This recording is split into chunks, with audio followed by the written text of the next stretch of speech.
Welcome back to Courtroom Authority. Today's case is one you won't want to miss. The court is calling the matter of Barrage Scott, a defendant facing serious charges and major questions about his mental health and legal future. Right out of the gate, the judge confirms that Scott is competent to stand trial, meaning he understands what's going on and can participate in his own defense. That's huge because competency is often the dividing line between moving forward in a case or pausing everything for treatment. But here's where things heat up. Scott isn't just sitting back quietly. He insists he wants a shot at bond, painting himself as someone who's on the right medication, ready for treatment, and backed by supportive family. But is that enough for a judge who's seen him before? Stick around because what happens next shows the real tension between second chances and public safety. Would you take the risk and release him or keep him locked up? Court does call the case of the people versus Barrage Scott. For the judge. Court shall feast on behalf of Mr. Barrage Scott, who is approaching the podium. Mr. Scott, please state your name for the record. Well, I was gonna say Scott, so. How you doing, Barrage? All right, just glad to see my family in here, that's all. Thank you, Judge. Been here every time for you. Yeah. All right. Thank you, Judge. I believe this is a competency review. My understanding is that we do have a report. Scott is competent, Your Honor. Yes. We stipulate that, Your Honor. And the people? But also stipulate the defendant's comment. All right. The court, having reviewed the report, would find that the defendant is competent to stand trial. The defendant can understand the nature and objects of the proceedings against him and can rationally assist in his defense. Therefore, the defendant is found competent. Judge, I'll be asking this matter be set for a PCC, and Mr. Scott would like me to address bond as possible. All right. Probable cause conference will be set for July 10th, 2025, 9 a.m. Thank you, Judge. I've had a chance to talk to Mr. Scott about the situation, and I've relayed to him how serious of a charge he is facing. Mr. Scott is still asking that I seek a personal bond from on this case, Your Honor. Although the court does see that Mr. Scott is competent, Mr. Scott does indicate that he suffers from a variety of mental health conditions. He indicates that he would love to get this situation resolved. He would love to see his prosecutor's office potentially offer him a mental health court resolution. He says that he's not going to run from this situation. He has family support. He indicates that his mental state is in a much better place now than it was at the time of this alleged event. He indicates that he has a grandmother who is involved in his life and who will help make sure he attends any and all court dates.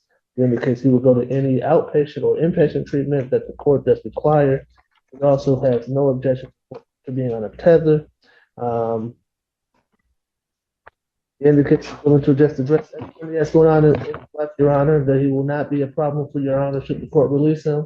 He's asking that Your Honor consider a reduction in bond or a potential personal bond. But again, I have relayed to him how serious of a charge he's facing. But I believe that's what you want me to argue. Anything else?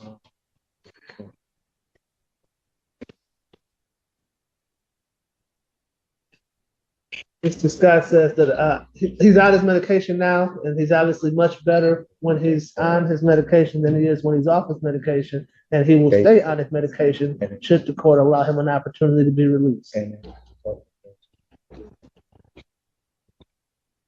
And that the nurses in the jail have upped his medication in certain areas and have him on a shot and a pill form. Yes. And so his mental mind frame is in a better place, and he will do anything and everything the court asks that he's asking for potential release.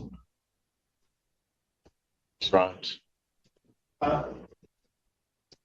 I would ask that bond remain as currently set. I appreciate Mr. Easter's advocacy on behalf of his client. I'm struck by the language in the competency report.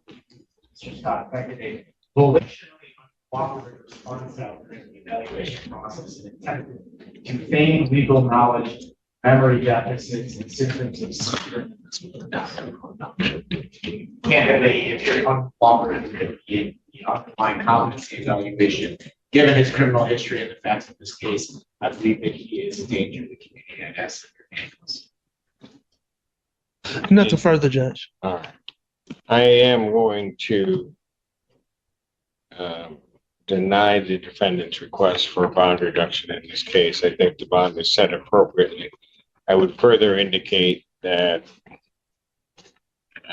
Mr. Scott's been appearing before this court for quite some time on various matters, and typically I can let Mr. Scott out of custody. He may come back in, but usually for minor things.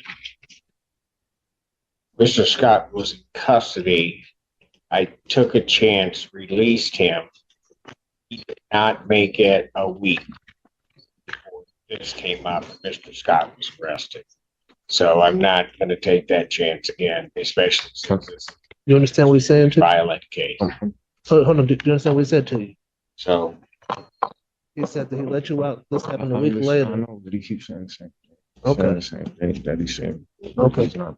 I believe Mr. Scott wants to address you directly, Your Honor, if you don't. go ahead, Mr. Scott. Listen, Mr. Simpson, I know you kind of keep, going back in the past, right?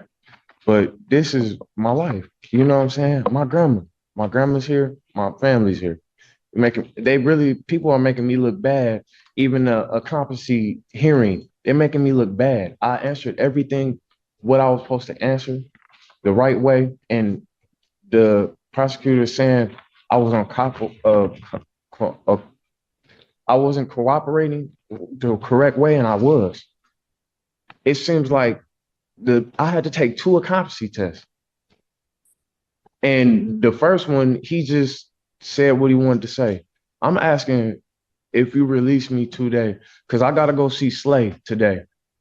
They said if I do get released, they're going to follow the same recommendations you will follow if they put me on tether, if they put me in. You never put me in no classes. You never ever put me in no classes or try to do anything like that. I want my days to be filled. If I'm on tether and I have a curfew, I want my days to be filled. I be with my auntie, stuff like that. I go to classes. I go to Don Farms. I need this. I need help. I have a drug problem. I never addressed it like this. But after my sister died last year, she died. She had passed away at 23. I went crazy. I didn't understand half of the things. She had heart failure. It's my grandma. She's 70 years old, something like that. What it happen if you keep me in here and then she just something happens? Scott, No, listen. Mr. Scott, no, you listen. No, you listen. But I'm done. I let you out. I gave you a chance. I've given you numerous chances. Saying that anybody's trying to make you look bad, I don't have to go to the past. I let you out. You don't make it 8 days. And now I have you involved in a crime that involves pointing a gun at another person. I'm done. what do you mean? Listen, Can you just let me motion for bond reduction denied, bond will continue. Thank you, Judge. But Go you ahead. ain't let me speak, Go though. ahead, Mr. Scott. You ain't even let me speak.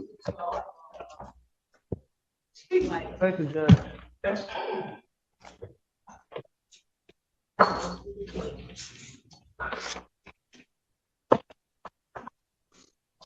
And here's the breaking point, folks. Despite Scott's emotional plea, talking about his grandmother, his sister's tragic death, and his desire for real help, the judge isn't buying it. Why? Because this isn't the first time. The court makes it clear. Scott has been given chance after chance. He was released before, and within just a week, he was arrested again. This time involving a violent case with a firearm. That history speaks louder than his words today. This is the tough reality of the justice system. How do you balance compassion for someone struggling with mental health and substance abuse against the risk they pose to the community? The judge rules firmly, bond reduction denied. So what do you think? Was the judge too harsh, or was this the only safe call? Drop your thoughts in the comments. And if you found this case as shocking as we did, don't forget to like, share, and subscribe to Courtroom Authority for more jaw-dropping courtroom breakdowns. Your support helps us keep bringing you the most dramatic legal moments from real cases.